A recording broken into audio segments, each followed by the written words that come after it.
बहुत समय पहले की बात है। सब्जियों के एक सुंदर बगीचे में तरह तरह की सब्जियां रहती थीं। टमाटर, आलू, गाजर, भिंडी और एक बैंगन।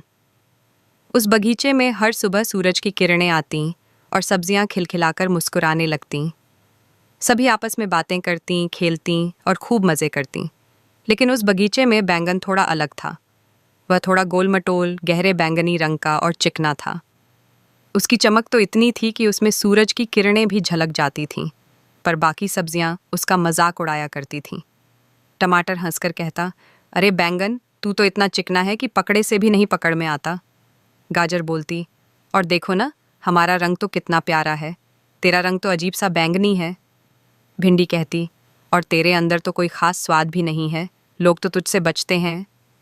बैंगन चुपचाप उनकी बातें सुनता और मुस्कुराकर कहता, ठीक है, तुम जैसे चाहो सोचो, पर एक दिन मेरी भी बारी आएगी।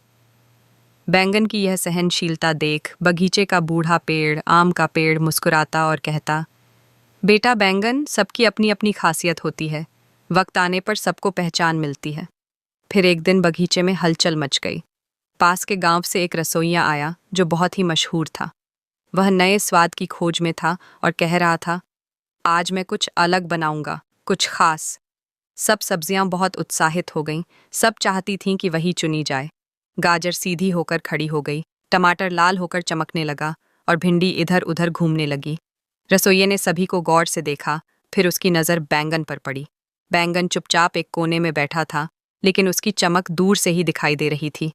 यह रहा, रसोइये ने कहा, आज मैं बैंगन का भरता बनाऊंगा। ये मेरे बचपन की सबसे पसंदीदा डिश है।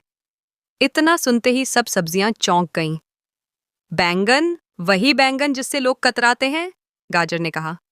हाँ, रसोइये ने मुस्कुराकर कहा, बैंगन में जो स्वाद और मिठास है वो किसी और में नहीं। थोड़ा सा भूनो, मसाला डालो और देखो जादू। बैंगन को ध्यान से उठाया गया, प्यार से धोया गया और फिर रसोई में ले जाया गया।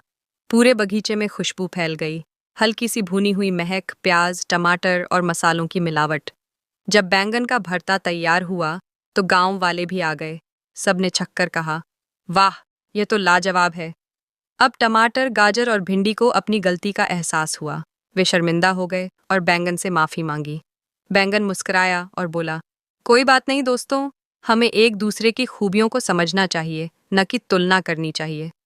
उस दिन के बाद से सब्जियों के बगीचे में कोई किसी का मजाक नहीं उड़ाता। सभी एक दूसरे की मदद करते, साथ रहते और हर मौसम में मिलजुल कर मुस्कान बांटते।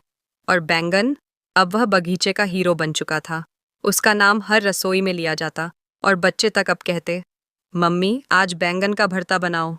शिक्षा, हर किसी में कुछ खास होता है, चाहे वह बाहर से कैसा भी दिखे।